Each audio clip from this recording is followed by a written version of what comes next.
सो देखो बेटा, अज आप जो कॉम्पीटिशन क्लास है ना, ये class +2 unit number 8 atoms and nuclei के अंडर जो टॉपिक्स रेगुलर क्लास के डिलीटेड है ना, तो वो बारे गल करनी है क्योंकि वो कॉम्पीटिशन का पार्ट है।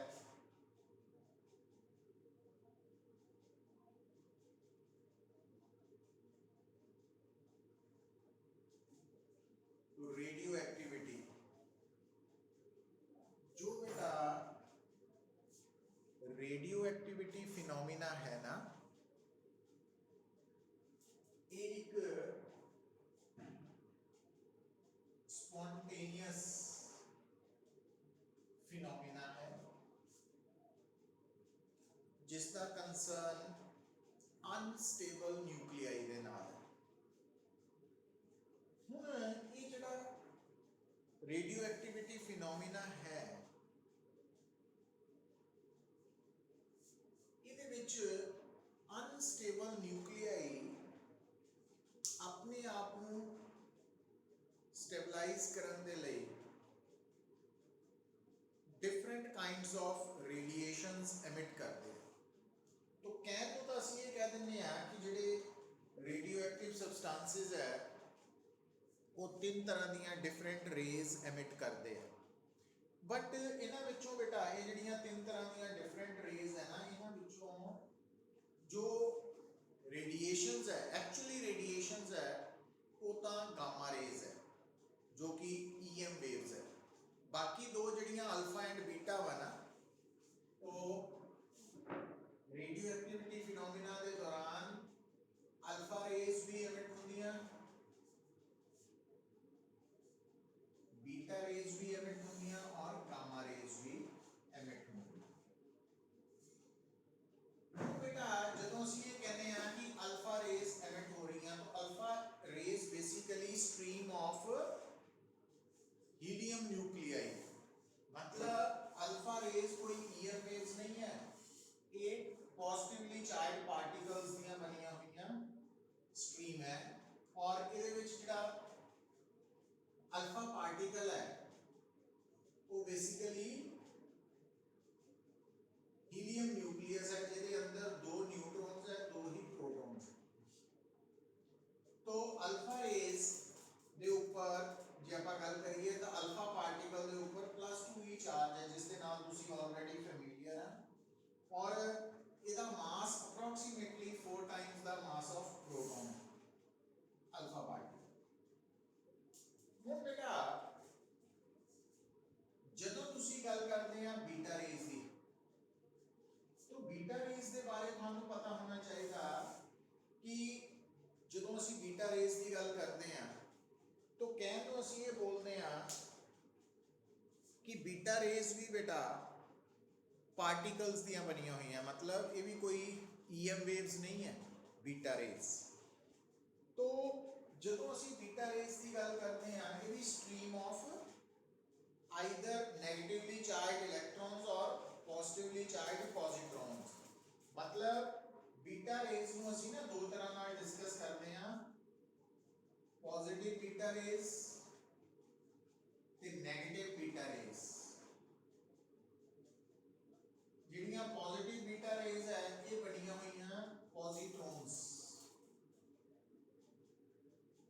ई पॉजिटिव, मतलब पॉजिट्रॉन वो बेटा एलिमेंट्री पार्टिकल है जिसका मास इलेक्ट्रॉन दे इक्वल है but charge equal but opposite है, तो ये प्रोटॉन नालों डिफरेंट पार्टिकल है।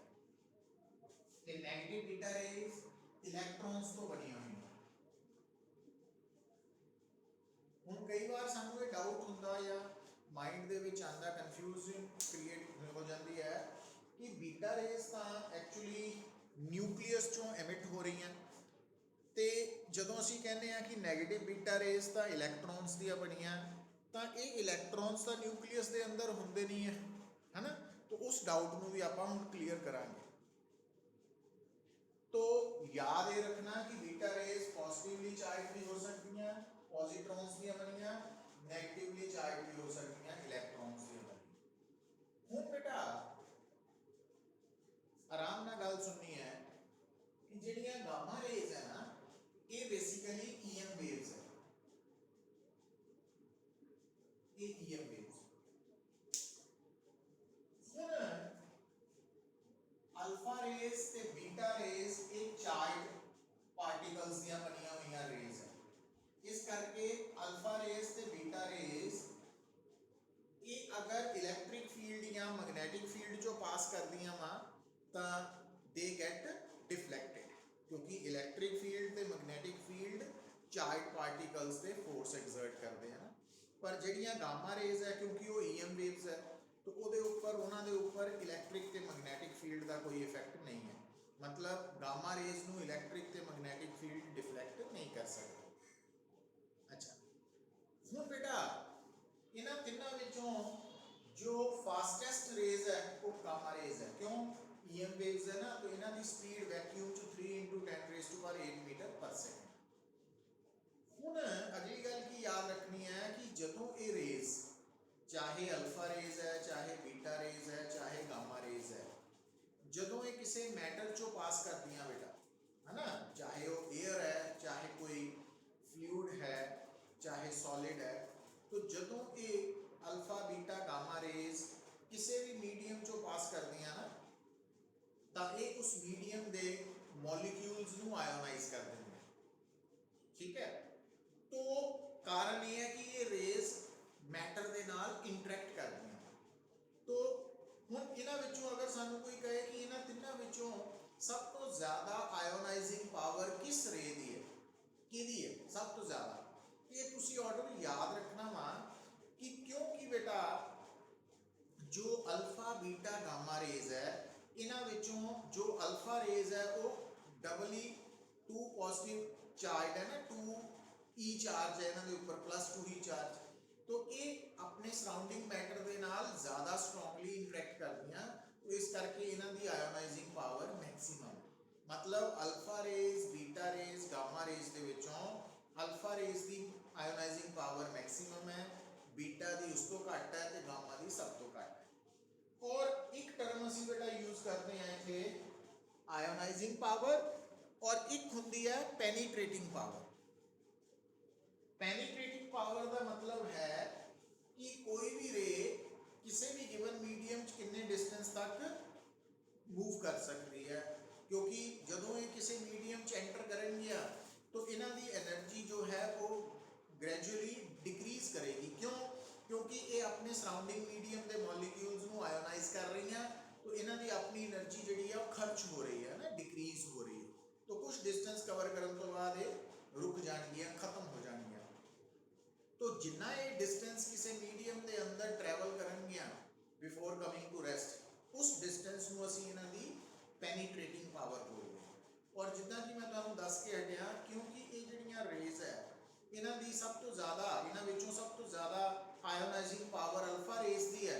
तो अल्फा रेज जिहड़ी है इन्हां दी एनर्जी जल्दी डिक्रीज होंदी है, मतलब ये रेज लैसर डिस्टेंस कवर कर पादियां मीडियम च। मीनस इन्हां तिन्नां विचों सब तो घट पेनीट्रेटिंग पावर अल्फा रेज दी है, उस तो ज़्यादा बीटा रेज दी है, तो सब तो ज़्यादा पेनीट्रेटिंग पावर गामा रेज दी है।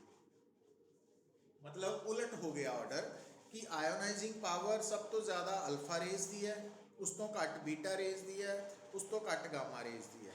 तो पेनीट्रेटिंग पावर सब तो ज़्यादा गामा रेज दी है, उस तो घट बीटा रेज दी है, और सब तो घट अल्फा रेज दी पेनीट्रेटिंग पावर। तो ये पॉइंट तुसीं याद रखना वा, तो ये ऑर्डर बारे भी पूछा जा सकता है। फिर बेटा जदों कोई भी nucleus any kind of nucleus alpha rays नू एमिट करता है, तो देखो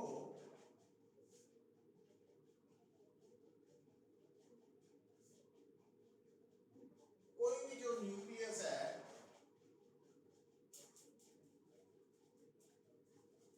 जदों वो अल्फा रेज नू एमिट कर रहा, तो इस न्यूक्लियस तो अल्फा रेज बाहर आ रही है ना, तो आपां ओनू इदा शो करांगे अल्फा रेज ये बाहर आ गई है इस न्यूक्लियस तो इस न्यूक्लियस नू असीं बोलते हैं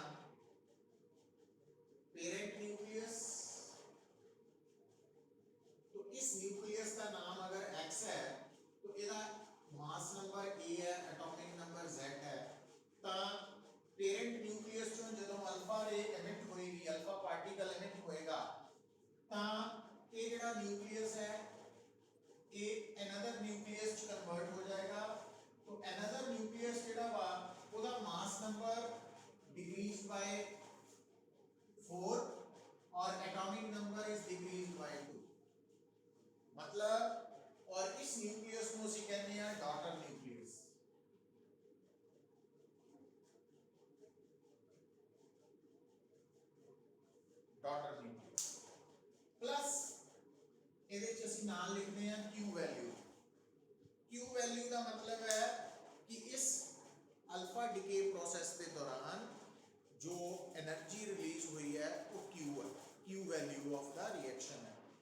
तो उसको ਅਸੀਂ कैलकुलेट कर सकते हैं। कितना कैलकुलेट कर सकते हैं बेटा, देखो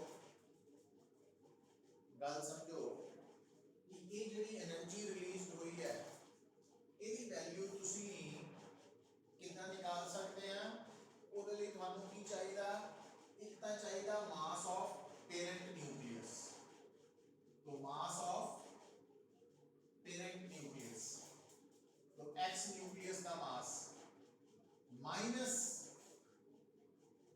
अल्फा पार्टिकल का मास प्लस डॉटर न्यूक्लियस का मास।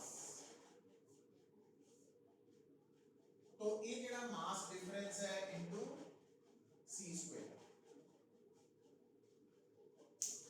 तो इस एक जेड़ा प्रोसेस ਅਸੀਂ डिस्कस कर रहे हैं उसी बोलते हैं बेटा alpha decay. This is known as alpha DK.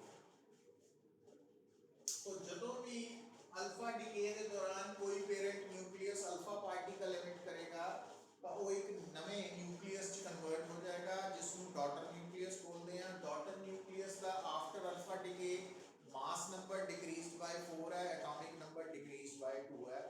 Plus Q का मतलब है कि इस रिएक्शन च इस डीके च कुछ एनर्जी रिलीज होएगी और ये ਜਿਹੜੀ एनर्जी रिलीज होती है कित्थों आई है बेसिकली कि ये जो प्रोडक्ट पार्टिकल्स है, ये प्रोडक्ट है ना, ये रिएक्टेंट है। तो प्रोडक्ट्स का टोटल मास ते रिएक्टेंट का टोटल मास दे विच डिफरेंस है। रिएक्टेंट का टोटल मास प्रोडक्ट के टोटल मास तो ज्यादा वा, तो इट मींस जेड़ा मास डिक्रीज होया इस डीके के दौरान वो अपीयर हो रहा Q वैल्यू की फॉर्म च। और Q वैल्यू तुसी मासेस को इतना निकाल सकते और ਇਹਦੇ ਵਿੱਚ ਤੁਹਾਨੂੰ mass of parent nucleus, mass of alpha particle, mass of daughter nucleus सब गिवन होएगा स्टेटमेंट च। और ਉਹਦੇ ਚ ਵੀ ਫਿਰ ਉਹੀ ਗੱਲ ਕਰਨੀ ਹੈ ਤੁਸੀਂ कि अगर जिस तरह ਆਪਾਂ मास डिफेक्ट की गल कर रहे ਸੀਗੇ कि अगर ਤੁਹਾਡੇ ਸਾਹਮਣੇ मासेस किलोग्राम च गिवन है तो फिर ਤੁਸੀਂ Q वैल्यू जो डिफरेंस है मासेस का इंटू सी स्क्वायर करके जूल च कट सकते हैं। पर अगर थानू मासेस यू दे विच गिवन है ना यूनिफाइड मास यूनिट तो फिर तुसी Q वैल्यू डायरेक्टली जिन्ना मास डिफरेंस आया यू दी टर्म च उन्हों 931.5 मेगा इलेक्ट्रॉन वोल्ट ना मल्टीप्लाई करके फाइंड आउट कर सकते। तो हुण बेटा ਜਦੋਂ ਤੁਸੀਂ Q वैल्यू निकाल ली, हुणे Q value actually alpha decay के दौरान जी Q वैल्यू है ये किस फॉर्म दे विच अपीयर होती है कि अल्फा डिके के दौरान जो अल्फा पार्टिकल है और जो डॉटर न्यूक्लियस है तो ये मोशन च सेट हो जाते हैं ना। तो इट मींस ये जी Q वैल्यू है वो अल्फा ते डॉटर न्यूक्लियस की काइनेटिक एनर्जी की फॉर्म च अपीयर हो रही है, तो एमिट हो रही है, इस तरह कह सकते हैं। अच्छा हुण इहदे विच बेटा अगली गल जिहड़ी बड़ी इंपॉर्टेंट है, ये सारा कंसैप्ट बेसिकली पता की है, ये सारा कंसैप्ट बेसिकली +1 के कंसैप्ट नाल जुड़िया होया वो की है law of conservation of linear momentum, recoil of gun वाला केस या एक्सप्लोजन ऑफ बॉम्ब और बॉम्ब आफ्टर एक्सप्लोजन 2 फ्रैगमेंट्स के विच डिवाइड हो गया ना, वो बिल्कुल पैरेलल कंसैप्ट है। तो देखो कि बिफोर डिके अगर आप कहिए कि पेरेंट न्यूक्लियस रेस्ट पे है तो सिस्टम की total momentum before decay momentum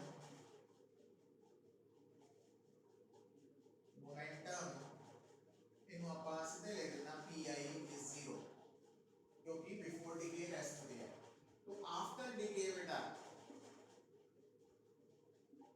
total momentum 0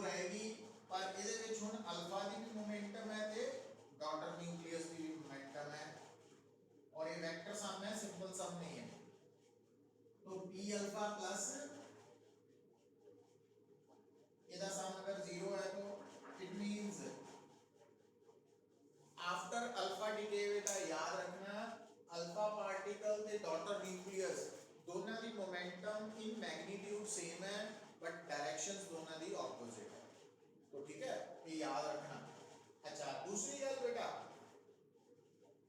कि इस ਤੁਹਾਨੂੰ मैं दसिया कि ये जो अल्फा डिके होएगा तो ये जेडे दो पार्टिकल्स है, एक अल्फा पार्टिकल है, दूसरा डॉटर न्यूक्लियस है, ये दोनों मोशन च होंगे। तो अल्फा दी काइनेटिक एनर्जी प्लस डॉटर दी काइनेटिक एनर्जी मिलके वो Q दे बराबर है। मतलब ये जेडी Q वैल्यू है ना रिएक्शन दी, ये बेसिकली किस फॉर्म च अपीयर हुंदी है, kinetic energies of alpha and daughter nucleus. तो इट मींस आप की लिख सकते हैं कि काइनेटिक एनर्जी फॉर अल्फा ते kinetic energy for daughter nucleus इना दोनों का सम Q दे बराबर। तो ये रिजल्ट्स जेडे है ये तुसी नोट करने हैं, बोलना नहीं बड़ा इंपॉर्टेंट कंसेप्ट। अच्छा, हुन बेटा थानू क्योंकि पता वा काइनेटिक एनर्जी और मोमेंटम का रिलेशन की होता है, तो काइनेटिक एनर्जी और मोमेंटम का रिलेशन सानू पता, काइनेटिक एनर्जी इज p²/2m। हाय हुन आफ्टर अल्फा डिके जेड़ा अल्फा पार्टिकल है इसकी काइनेटिक एनर्जी ਅਸੀਂ ਕਿੱਦਾਂ ਲਿਖ ਸਕਦੇ ਹਾਂ, k alpha is equal to p alpha square by 2 into mass of alpha particle। ਤੇ after alpha decay daughter nucleus ਦੀ ਤੁਸੀਂ काइनेटिक एनर्जी ਕੀ ਲਿਖ ਸਕਦੇ ਆ,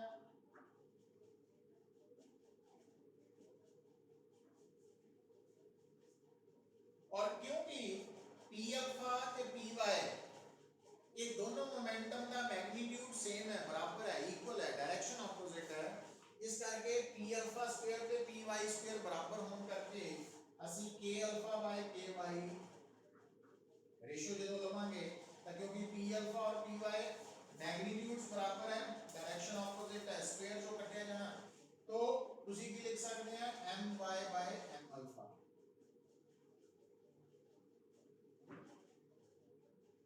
और अगर तुसी बेटा ky की वैल्यू इथे सब्स्टिट्यूट करो तो इस फार्मूला तो ky की वैल्यू क्या आएगी, k alpha m alpha by m y। तो ये वाली वैल्यू इथे सब्स्टिट्यूट करिए तो k अल्फा प्लस ky की वैल्यू उल्टा तो नहीं ले सकता, नहीं, ky is equal to, ठीक है, तो m alpha over m y is equal to q। तो k अल्फा कॉमन आ गया बेटा 1 plus m alpha by m y,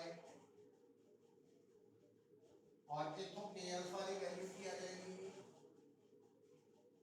q m y over m alpha plus m y।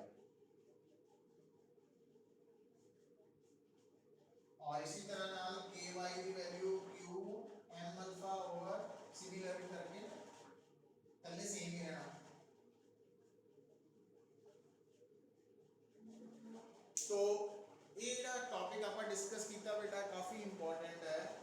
तो ये ਜਿਹੜਾ concept है कि अगर अल्फा डिके हो रहा तो ਇਹਦੇ ਵਿੱਚ ਤੁਸੀਂ ਕੀ पॉइंट्स याद रखने हैं कि अल्फा डिके के दौरान जो पेरेंट न्यूक्लियस है वो डॉटर न्यूक्लियस कन्वर्ट होएगा आफ्टर अल्फा डिके, और डॉटर न्यूक्लियस का पेरेंट न्यूक्लियस तो की डिफरेंस है, ये अलग न्यूक्लियस है ਇਹਦੇ ਨਾਲ, तो ਇਹਦਾ मास नंबर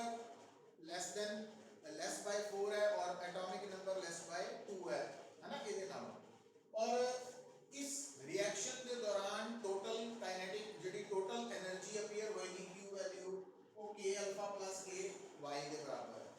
और ਇਹਦੇ ਵਿੱਚੋਂ k अल्फा ਦੀ ਵੈਲਿਊ और k y ਦੀ ਵੈਲਿਊ ਅਸੀਂ y मींस डॉटर न्यूक्लियस है ना, वो कितनी जुड़ी हुई है वो ਅਸੀਂ कैलकुलेट कर सकते।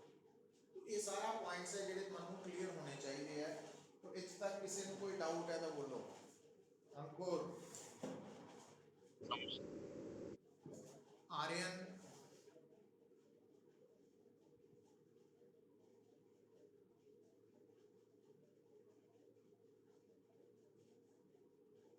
अर्शिया गुलाटी,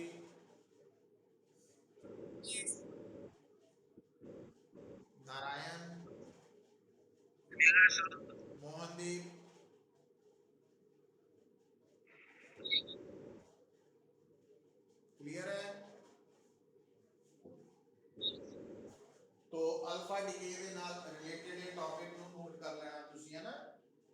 ਹੁਣ ਦੇਖੋ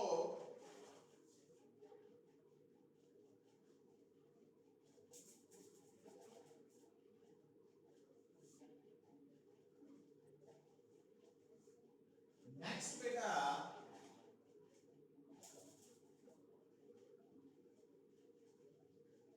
ਜਦੋਂ ਅਸੀਂ ਗੱਲ ਕਰਦੇ ਹਾਂ बीटा डिके ਦੀ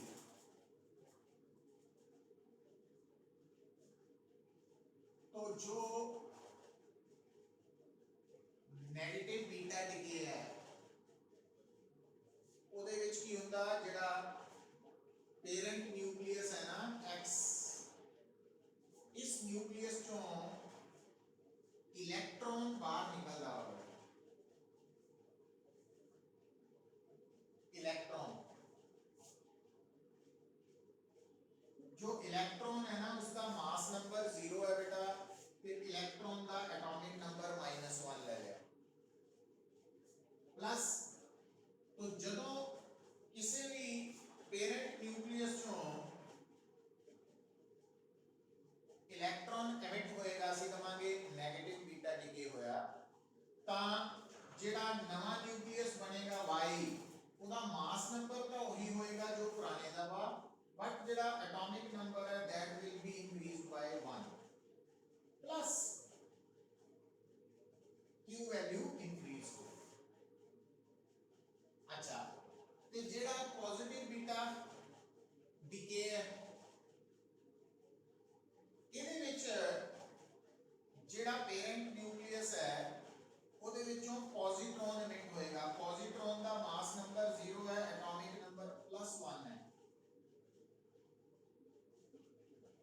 ਇਹਦੇ ਵਿੱਚ आफ्टर पॉजिटिव बीटा डिके जो पेरेंट न्यूक्लियस है डॉटर च कन्वर्ट होएगा पर हुन after positive beta decay daughter nucleus ਦਾ मास नंबर उतना ही रहेगा but atomic number decrease by 1 तो क्योंकि किसी भी रिएक्शन ਦੇ ਵਿੱਚ बेटा जो मास नंबर है ਤੇ एटॉमिक नंबर है ना उन्हें कंजर्व रहना तो जितना ਤੁਸੀਂ देखो before decay mass number A है एटॉमिक नंबर Z है तो after decay mass number A है और एटॉमिक नंबर भी Z है टोटल तो वो कंजर्व रहना प्लस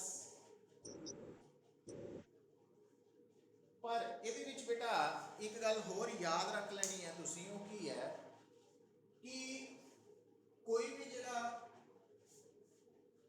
रिएक्शन है चाहे वो न्यूक्लियर है चाहे केमिकल है ਉਹਦੇ ਵਿੱਚ मास नंबर एटॉमिक नंबर ਤਾਂ कंजर्व रहना ही है चार्ज भी कंजर्व रहना टोटल एनर्जी भी कंजर्व रहनी है पर उस तो इलावा बेटा ਜਦੋਂ ਅਸੀਂ ਨਿਊਕਲੀਅਰ ਰਿਐਕਸ਼ਨਸ ਦੀ ਗੱਲ ਕਰਦੇ ਹਾਂ ਤਾਂ ਸਪਿਨ ਨੇ ਵੀ ਕੰਜ਼ਰਵ ਰਹਿਣਾ ਵਾ तो ਇਹਨਾਂ ਫੈਕਟਰਸ ਨੂੰ ਕੈਲਕੂਲੇਟ ਕਰਨ ਤੋਂ ਬਾਅਦ ਕੀ ਦੇਖਣ ਚ ਆਇਆ ਕਿ ਐਕਚੁਅਲੀ ਡਿਊਰਿੰਗ बीटा डिके ਦੇ ਦੌਰਾਨ जो इलेक्ट्रॉन है ये ਜਦੋਂ ਨਿਊਕਲੀਅਸ ਤੋਂ ਬਾਹਰ ਨਿਕਲਦਾ ਤਾਂ ਇਹਦੇ ਨਾਲ ਇੱਕ ਹੋਰ ਐਲੀਮੈਂਟਰੀ ਪਾਰਟੀਕਲ ਵੀ ਐਮਿਟ ਹੁੰਦਾ ਵਾ तो उसको ਅਸੀਂ ਨਾਮ ਦਿੰਦੇ ਆ this is known as anti neutrino ये जस्ट नाम ही याद रखना एंटी न्यूट्रिनो तो ये भी एक बेसिक पार्टिकल है जो कि नेचर च एग्जिस्ट कर रहा है और ये जड़ा एंटी न्यूट्रिनो पार्टिकल है ਇਹਦੇ ਤੇ चार्ज कोई नहीं है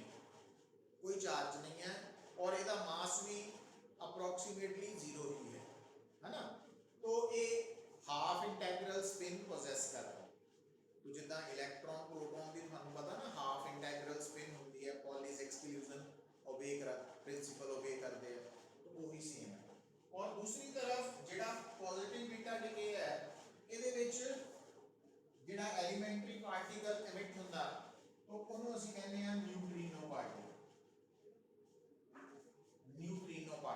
वो एंटी न्यूट्रिनो है ये न्यूट्रिनो है ਹੁਣ बेटा ਇਹ ਜਿਹੜਾ ਪਾਰਟੀਕਲ ਹੈ न्यूट्रिनो पार्टिकल है या एंटी न्यूट्रिनो ਇਹਨਾਂ ਦਾ मास अप्रोक्सीमेटली 0 ही है ਇਹਨਾਂ ਤੇ ਕੋਈ ਚਾਰਜ ਨਹੀਂ ਹੈ है ना पर ਇਹਨਾਂ ਦੀ स्पिन है हाफ इंटेग्रल स्पिन है पॉलीज एक्सक्लूजन प्रिंसिपल ओबे करते ਹੁਣ एक्चुअली ਕੀ ਹੁੰਦਾ बेटा कि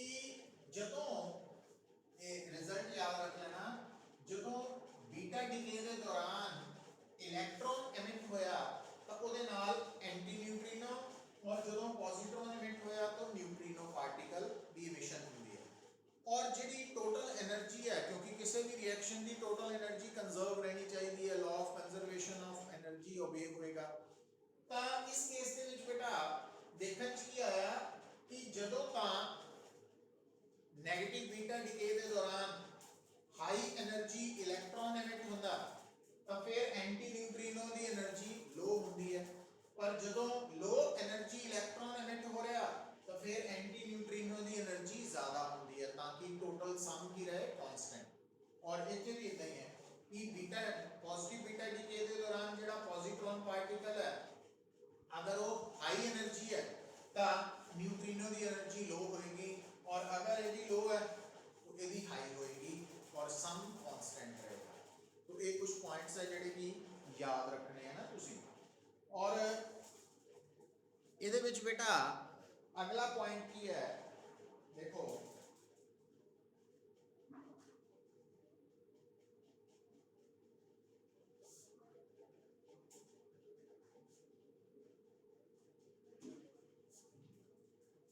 गामा डीके।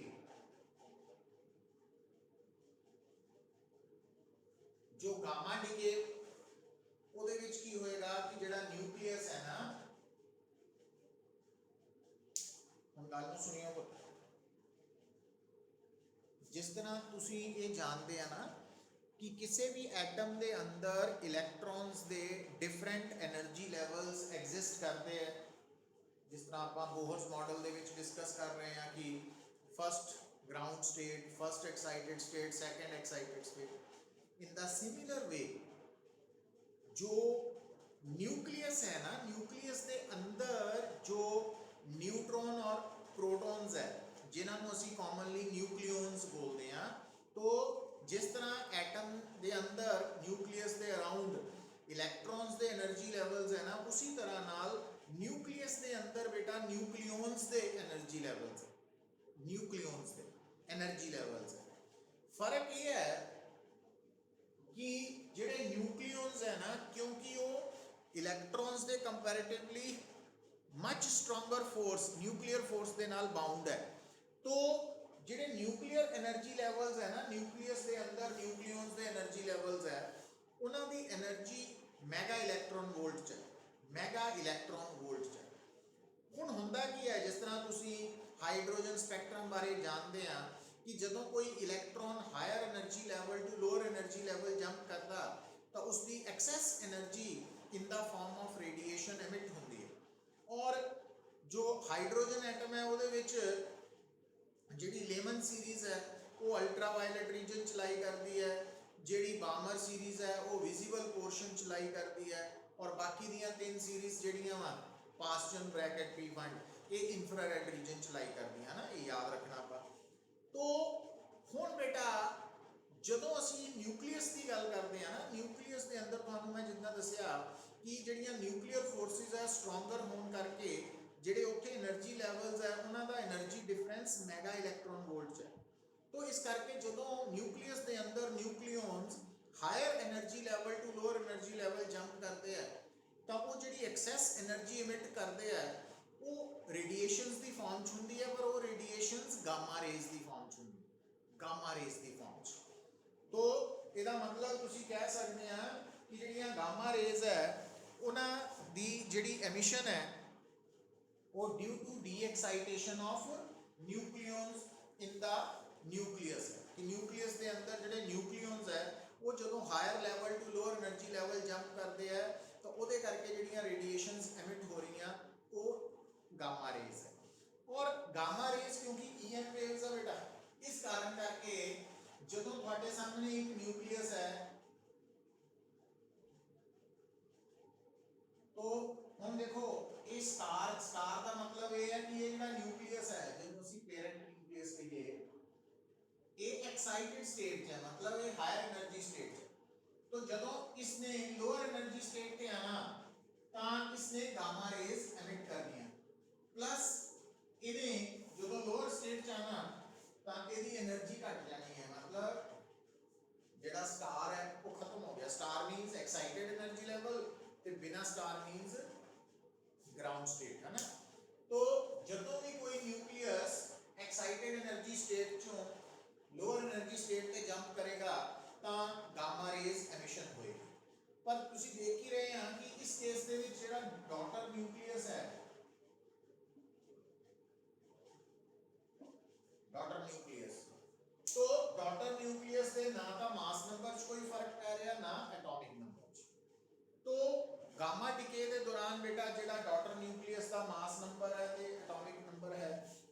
ਸੇਮ ਰਹਿੰਦੇ ਆ, ਉਹਦੇ ਤੇ ਕੋਈ ਇਫੈਕਟ ਨਹੀਂ ਹੁੰਦਾ।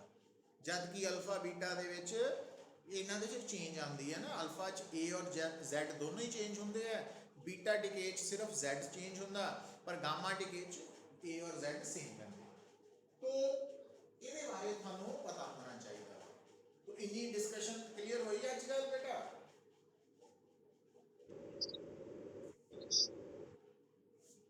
तो ਹੁਣ ਦੇਖੋ, तो ये ਜਿਹੜਾ ਸੀਗਾ ਅਲਫਾ ਡਿਕੇ ਬਾਰੇ, ਬੀਟਾ ਡਿਕੇ, ਗਾਮਾ ਡਿਕੇ ਔਰ ਗਾਮਾ ਬਾਰੇ ਥੋੜਾ ਸੌਰੀ ਅਲਫਾ ਡਿਕੇ ਬਾਰੇ ਥੋੜਾ ਡਿਟੇਲ ਚ ਆਪਾਂ ਡਿਸਕਸ਼ਨ ਕੀਤੀ ਹੈ। ਇਹ ਸਾਰੇ ਪੁਆਇੰਟਸ ਤੁਸੀਂ ਮਤਲਬ ਚੰਗੀ ਤਰ੍ਹਾਂ ਥੋਰਲੀ ਕਰਨੇ ਆ, ਠੀਕ ਹੈ। ਹੁਣ ਜਿਹੜਾ ਇਹਦਾ ਲਾਸਟ ਪੋਰਸ਼ਨ ਹੈ ਉਹ ਆਪਾਂ ਥਰਸਡੇ ਨੂੰ ਕਵਰ ਕਰ ਲਾਂਗੇ। तो ਇਹ ਵਾਲਾ ਪੋਰਸ਼ਨ ਥੋਰਲੀ ਕਵਰ ਕਰ ਲਓ, ਤੁਸੀਂ ਬੁੱਕ ਚੋਂ ਕਰ ਸਕਦੇ ਆ, DC ਪਾਂਡੇ ਚ ਵੀ ਦਿੱਤਾ ਹੋਏਗਾ ਤੁਹਾਨੂੰ। तो ਉਹਨੂੰ ਥਿਊਰੀ ਪੋਰਸ਼ਨ ਹੀ ਨਾਲ ਨਾਲ ਕਵਰ ਕਰ ਲਓ, ਠੀਕ ਹੈ। ਹਾਲੇ ਭਾਵੇਂ ਜ਼ਿਆਦਾ ਨਾ ਕਰੋ ਕੰਮ, ਬਟ ਉਹ ਨਾਲ ਨਾਲ ਥਿਊਰੀ ਪੋਰਸ਼ਨ ਤੁਹਾਨੂੰ ਪਤਾ ਹੋਣਾ ਚਾਹੀਦਾ। ਬੇਸਿਕਸ ਤੁਹਾਡੇ ਟਿਪਸ ਤੇ ਹੋਣੇ ਚਾਹੀਦੇ ਹੈ ਕਿ ਇਹ ਗੱਲ ਥਿਓਰੈਟੀਕਲੀ ਦੱਸੀ ਗਈ ਸੀ, ਤਾਂ ਕਿ ਜਦੋਂ ਅਸੀਂ ਨੂਮੈਰੀਕਲਸ ਨੂੰ ਸਟਾਰਟ ਕਰਨਾ ਵਾ ਤਾਂ ਈਜ਼ੀਲੀ ਅਸੀਂ ਉਹਨੂੰ ਡਿਸਕਸ ਕਰ ਸਕੀਏ। ਬਟ ਜੇ ਥਿਊਰੀ ਬਾਰੇ ਨਹੀਂ ਪਤਾ ਹੋਏਗਾ, ਫਿਰ ਨੂਮੈਰੀਕਲਸ ਨੂੰ ਕਰਨ ਲੱਗੇ ਫਿਰ ਪ੍ਰੋਬਲਮ ਆਉਂਦੀ ਹੈ ਨਾ, ਉੱਥੇ ਟਾਈਮ ਵੇਸਟ ਨਾ ਹੋਵੇ। तो ਰੇਡੀਓ ਐਕਟੀਵਿਟੀ ਦੇ ਇੱਕ ਪੋਰਸ਼ਨ ਨੂੰ ਆਪਾਂ ਅੱਜ ਸਮ ਅਪ ਕਰ ਲਿਆ, ਔਰ ਥਰਸਡੇ ਨੂੰ ਆਪਾਂ ਇਹਦੇ ਵਿੱਚ ਲਾਜ਼ ਆਫ ਰੇਡੀਓ ਐਕਟੀਵਿਟੀ ਬਾਰੇ, ਡਿਕੇ ਲਾ, ਹਾਫ ਲਾਈਫ, ਮੀਨ ਲਾਈਫ ਔਰ ਉਹਦੇ ਕੁਝ ਨੂਮੈਰੀਕਲਸ ਡਿਸਕਸ ਕਰ ਲਾਂਗੇ, ਹੈ ਨਾ। ਉਹ ਇੱਕ ਅਲੱਗ ਉਹ ਮੈਥਮੈਟੀਕਲ ਪੋਰਸ਼ਨ ਹੈ। ਇਹ ਵਾਲਾ ਜਿਹੜਾ ਪੋਰਸ਼ਨ ਹੈ ਇਹ ਇਕੁਏਸ਼ਨ ਬੇਸਡ ਹੈ, ਵੀ ਇਹਦੇ 'ਚ ਕਿੱਥੇ ਮਾਸ ਨੰਬਰ ਚੇਂਜ ਹੋ ਰਿਹਾ, ਕਿੱਥੇ ਐਟੋਮਿਕ ਨੰਬਰ ਚੇਂਜ ਹੋ ਰਿਹਾ, ਇਹ ਸਾਰੀ ਸਮਝ ਹੋਣੀ ਚਾਹੀਦੀ ਹੈ, ਤੁਹਾਨੂੰ ਯਾਦ ਰੱਖਣਾ ਪਏਗਾ। तो ਅੱਜ ਬੇਟਾ ਇੱਥੇ ਰੁਕ ਜਾਂਦੇ ਆਪਾਂ।